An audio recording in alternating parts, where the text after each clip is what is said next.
Welcome to Top Advisor Marketing, where you will learn how to become a prolific online influencer, attract more ideal clients, and grow your practice.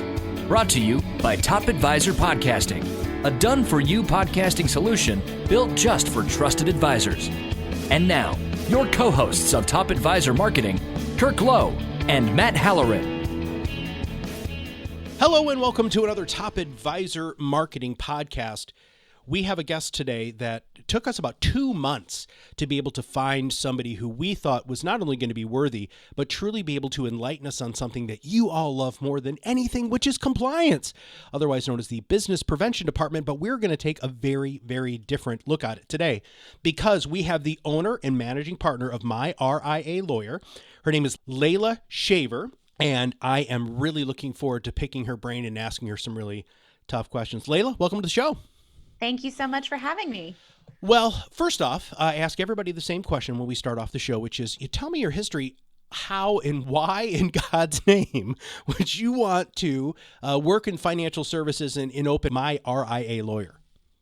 Like all the best things that have happened in my life, it was kind of accidental.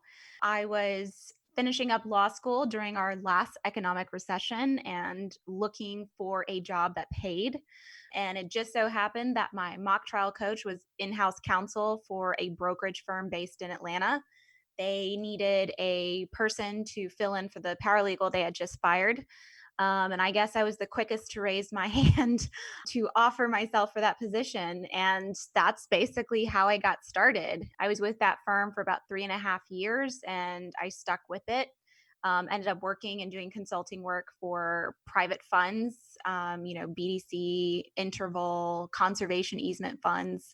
And then, life just kind of happened. I ended up getting married and having my first child. And if you guys know anything about Atlanta's an hour away from itself. So the commute was killer. And, I wanted to spend more time with my kids. So I started My RIA Lawyer, which helps investment advisors and firms navigate the legal complexities of the RIA world. And I'm sorry, how long ago was that?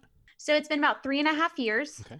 Since the firm started, and we've come a long way. And I'm really excited by the things we've done and what we've got in the pipeline too. What are the biggest questions you hear from the RIAs that you work with that want to use your services? Are they trying to get really close to the compliance line? What are they doing? I mean, how are they engaging you in using your brain? With most of our clients, they kind of fall into one of two buckets, which is they're either coming to us to be used in kind of like a prophylactic standpoint, come in, help us review our program, help us fix it, get us on the right track. The second bucket is, oh shit, we've been audited and there are all these deficiencies and we're potentially facing a fine, or if it's really egregious, some sort of suspension of one of the principals, we need your help. So those are kind of the one of two buckets that the clients fall into, and then it goes from there. So it could be the second bucket of, oh crap, something happened. And it may not necessarily be a regulator. It could be a client complaint, arbitration, litigation filed against them for something they should have caught, but they didn't. And really it stems usually from a firm where the CEO is also the CCO, and they're just not putting in the time to fulfill that role and to the caliber that the SEC or a state securities commission, if it's a state registered firm, expects. We see generally firms falling in one of those two buckets. There's so much open to interpretation. I don't understand a lot of the interpretation outside of RIAs. So we work with a lot of broker dealers, and a broker dealer's compliance department can read one sentence and then somebody else can read the sentence and come up with two totally different answers or results or adjudications or whatever. This is what you're allowed to do. Sure. How do you, as an attorney, one, make those decisions and interpretations? And then two, how is this protecting our clients specifically? Because, I mean, we run a podcasting and social media company, right? How you interpret something might be something different than how another attorney interprets something. How is that still protecting the advisor? So you have to separate, SEC, State Securities Commission world from FINRA world. In the RIA space, there's definitely more gray. There's definitely way more interpretation.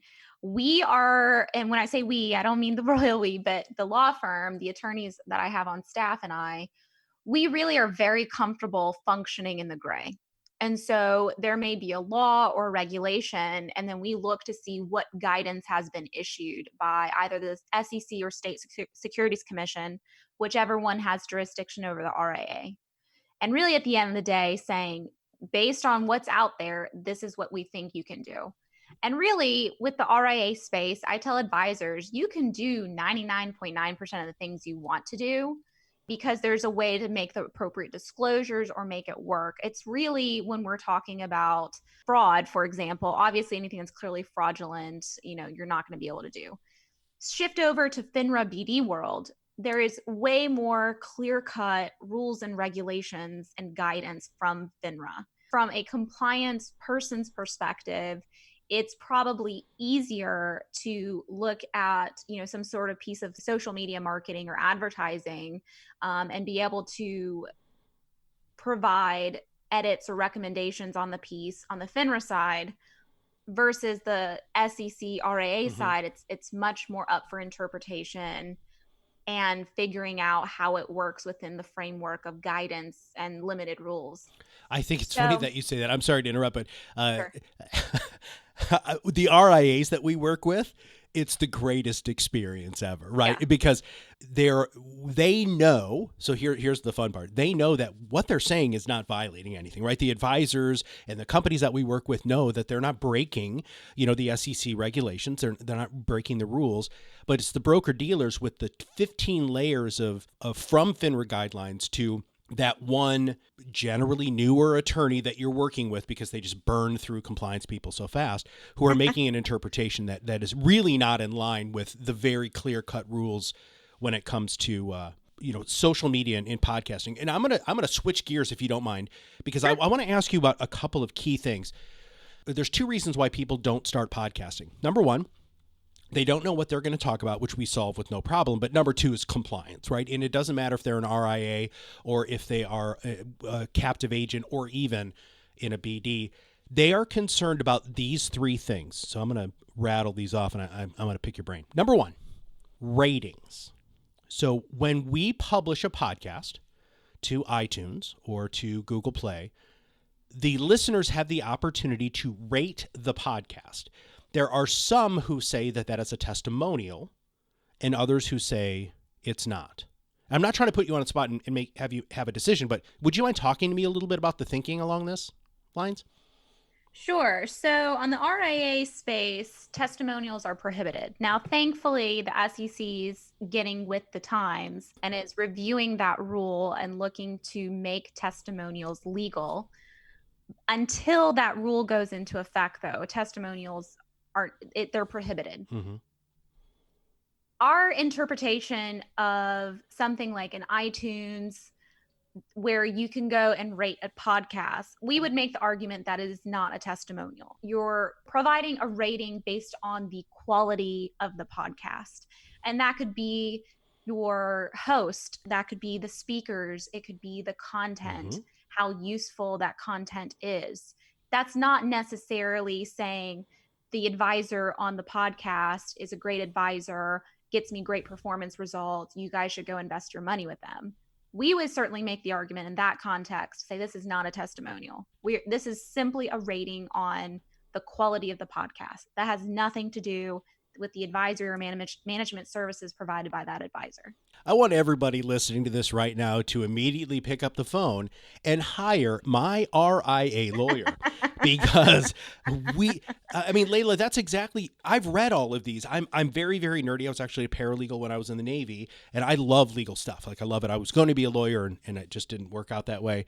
God bless you. Yeah, well, I figured at one point there were enough of them, but true, probably. when I looked at the actual black and white letters that are written down, that's what seems to make the most sense to me. All right, now here's the next one. In our syndication process, what we do is we syndicate to 10 major syndication players. But those 10 syndication players have a lot of kind of like an RSS almost that pull, or maybe it's more of an API, that pull those podcasts into different players. And there are compliance departments in the RIA world that will say, you can't publish there because we can't track the podcast after it leaves, and we don't know what people are doing with the information. What do you think? Tough shit. It's the internet, remember? I mean, there's like webs and stuff. I mean, listen, from a compliance perspective, you have to have a copy of the recording on file, as, a book and record of that podcast or radio show or whatever it may be, whatever platform, whatever method you are sending that information out. After it's on the internet, you can't stop things that are beyond your control. So if there's a third party drawing that content and putting it out on a different platform, that's beyond your control. You can't track it. Now, from a marketing perspective, yeah, if I'm the owner, the person that's getting leads, I want to know where those leads are coming from. So certainly from that perspective, yeah, it can be annoying because you're having a hard time tracking how well your marketing funnel is performing. Okay, so we'll say from the entrepreneurial marketing perspective, that can be difficult. But from a purely compliance standpoint, you have a copy of the recording and how it was used on the platform that you were able to control. That's good enough. After that, once it's out of your control, I say don't worry about it. The problem with a lot of compliance people is they're not comfortable with the gray. And sometimes they say no without understanding why it is they're saying no. And if you ask them, why is this a no? They can't give you an actual direct response. That's why I think there's such a high turnover of compliance people, to your earlier question, and why compliance is kind of a pain in the butt for a lot of advisors. What you referred to earlier as the business prevention department. It's because it's just so much unknown. There are a lot of people uncomfortable with it. It's the law. I mean, don't you get taught in law school that it's really gray and up for interpretation, and depending on the quality of the argument and the quality of the precedent and all of that sort of stuff? Wasn't that part of your whole education? It seems strange to me that people would want it to be more black and white. I mean, maybe if you're in corporate law or something like that, mergers and acquisitions where there maybe isn't as much gray, but this is all about communication, marketing, feeling, sure, emotions. It is all gray. It is, but that's part of the problem. Yes, from legal training, yeah, those are all things we learned, but not all your compliance people are attorneys. So they may not necessarily be on the SEC's website like I am every day, reading every single press release, reading all the new guidance, the notice to members, the state interpretations. I mean, all the state securities commissions put out their own guidance as well on their rules. You're not seeing that, and most compliance people aren't trained to do it. And most of these corporate RIAs, these larger RIAs that we see, there's very little training that's happening. And so you put someone in a position where they know a fixed number of rules. They may not understand why those rules exist or what they're meant to prevent. And they get burnt out because then they're having to deal with a high volume of content coming through for approval. It's tough. As attorneys, we're certainly comfortable with the gray, but yeah, something like that. I mean, at some point you just got to say reasonable. What's the reasonable standard that we can put on advisors? And that is control what you can, leave the rest up to the internet, the people viewing it. Which you just gave about 9,000 people a minor heart attack with that statement that you just said. How many people do you have on your team? I mean, you're talking about, you're as nerdy about SEC stuff as I am about podcasting technology and podcasting technique. I'm always reading the best hosting techniques, the best equipment, the best editing tools. How many people do you have on your team in Atlanta? We're all kind of spread out. It's myself and two senior attorneys. They're based out of Florida. One's in Tampa, one's in Palm Beach. So I find every excuse I can to go visit them. And then we have support staff, so paralegals, associates, receptionists, compliance people. But we work in different satellite offices so that we are available to advisors throughout the country to the extent we can be. And my goal for the future for the firm is to have a satellite office in all the major regions. so that advisors have someone that's relatively local to them. Mm-hmm. Well, that makes a lot of sense. It'd be nice not only to just have somebody who can hyper focus on that region's, SEC state or whatever opinions Exactly. about. So yeah, that's super smart. If you could provide advice to anybody in financial services when it comes to compliance, what are some things that are some tips or tricks or ways that you go back and maybe fight? When we were preparing for the podcast, you talked about the word expert and bringing out Black's Law Dictionary. Is that something that our people should have to talk about what the definitions of some of these words are? I'm just looking, you've done this for a while. You're obviously Yeah. very, very successful. Let's talk about some of the key tips and tricks that you can provide for our audience. First and foremost, you have to just give it up. Give up this whole idea that you are going to do all the training, the reading, the staying up to date necessary to be a really good CCO. Compliance is a non-revenue generating activity. As an advisor, as a CEO, that is not what is the highest and best use of your time. So give it up. Outsource it. Bring somebody in-house if you want to. Open that position up to someone else to handle that for you. It'll open your time up to go actually do revenue generating activities like getting leads, servicing clients, but it also means that you have someone who's an expert in that field to handle that for you. So, that's my first tip is get someone to do that for you. Second part is get someone who's got experience or who has a law degree or has, had a substantial compliance role with a company. You want someone who's constantly interacting with examiners. You want someone who's keeping up to date with the information.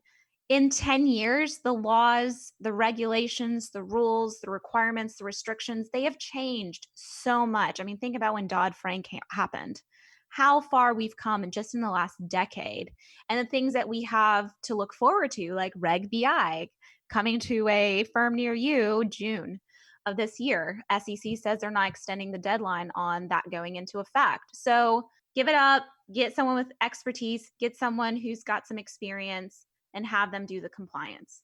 The other part of it is stop looking at compliance as your business disruption or business prevention department. I think a lot of people have this mindset that compliance is going to be the no people. And maybe they have been traditionally for a lot of firms. We take the position of tell me what your business goal is with this decision. Maybe the way you're trying to approach it is not the best way, but at least if you tell us the reason from a business perspective why you want to accomplish this, we can work with you to find the solution that won't draw the ire of the regulators so that you won't have an examiner up your butt all the time and give you a ton of anxiety. I think those are the big tips. Well, good. And let's talk about the up your butt, because if you've made a mistake in the past, it seems that they're even more hyper vigilant. Does your group work at all with expungement of or any issues on any sort of hits or dings on their record? Yes, we do work with a lot of advisors who have disclosures. We can definitely help them with expungements. And I'll also say the law is changing on that as well, where there's a rule pending now where A, the fees are increasing for expungements, and B, there's going to be a time limit now on when you can expunge a certain disclosure. So you're going to have to be doing it within 12 months of the actual disclosure.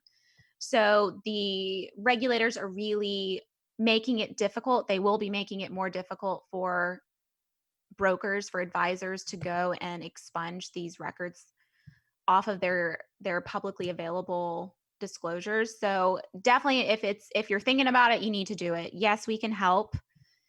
And listen, at the end of the day, you should know that FINRA and the SEC, they both have a team of people that uses a computer-driven algorithm to create a risk profile on your firm. And that risk profile, where you fall in the scheme of that algorithm, determines how frequently you're going to get reviewed, what they're going to review you for. And then keep in mind, you are subject to reviews by other regional offices. So there may be a regional office in LA that's looking at testimonials and your office is in Florida, that LA office could be coming and doing a narrowly construed examination for testimonials on your firm, and they're not your region office. So keep in mind that these are things that are happening around you. If you have something you need to get expunged, go ahead and do it. It'll help your risk profile. If you're worried about things that have happened and maybe aren't on the radar quite yet, go ahead, nip it in the bud. Get someone to come in and help you get rid of it. Leila, do most people know what you just said about the algorithm? A lot of people figure that there's some sort of risk profiling happening of businesses. I don't think they realize how systematic the examiners, the regulators are on that. And they're looking at your ADV, they're looking at your compliance manual, they're looking at the disclosures of your IARs. That's how they're determining that risk profile. So I tell all my firms, client or otherwise, I tell them, do not put stuff in your compliance manual and your ADV in any of your books and records that don't reflect your actual business practices. You want to do hedge funds? Great. If you're not doing them, don't put it in your ADV because that just increases your risk profile. A lot of what we know comes from all the examinations we help advisors with. So a lot of this, and that's why I said before, experience is so important, because some of these things they're not written in the rules. They're not available in the guidance. It's from talking with examiners during an examination and getting their input. Do you help people become an RIA? We do. We help several advisors every month set up their own independent advisory firms.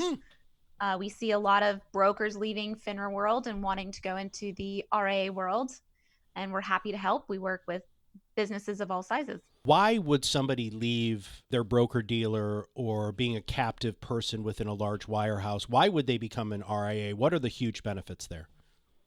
The biggest reason is money. You have the potential to make more money in the independent space, especially as master of your own domain.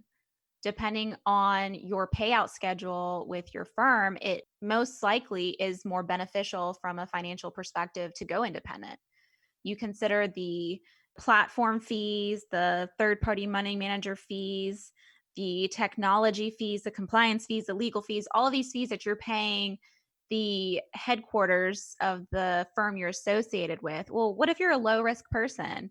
What if you're not really going to compliance a lot for marketing and advertising, or you're not really a legal risk?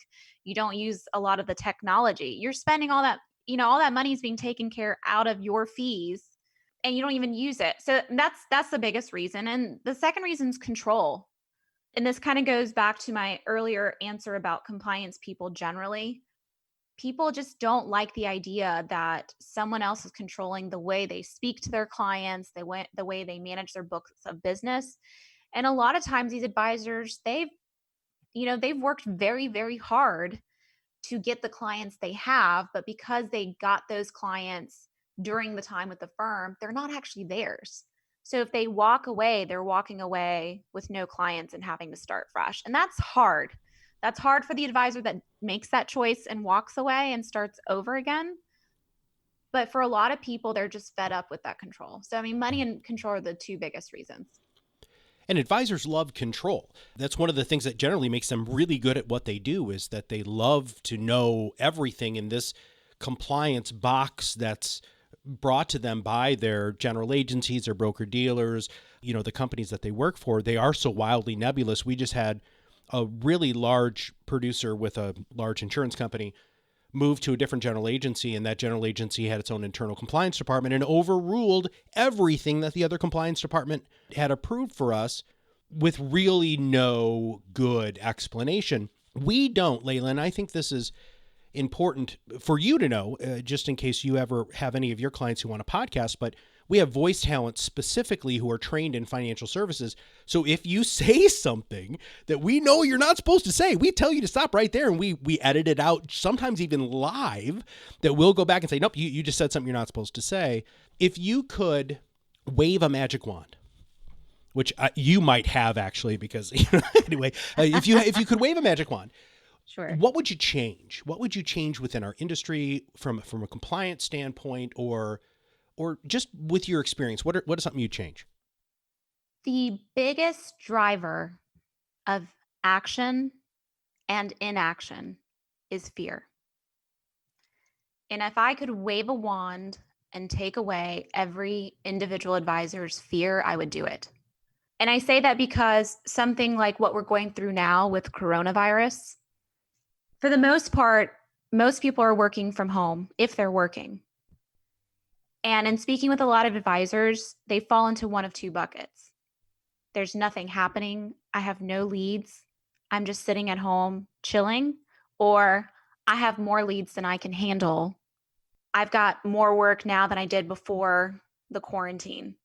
Both of those buckets of people are driven by fear. But one's fear is driving them to action. One's fear is driving them to inaction. At the end of the day, what's going to get you in trouble is fear that keeps you from acting. Now's the time for advisors to stand up, to reach out to their clients, to communicate. That in turn is going to be reviewed by regulators, because let me tell you, it's coming. They've relaxed rules, they've relaxed deadlines, they've relaxed certain requirements because of inaccessibility during this quarantine time, and many states have stay-at-home orders. They're going to come back and see what the hell you did for these 30, 60, 90, however long this goes on, and how your clients were affected. Fear drives everything. So I would say if I had the magic wand, that's the one thing I would do, is take away the fear so people could see clearly what's going on in their business and act appropriately.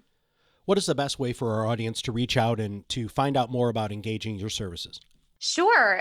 You can always visit our website, www.myrialawyer.com. You can always call our receptionist. It's a 24/7 live person, and you can reach us at 770-462-2118.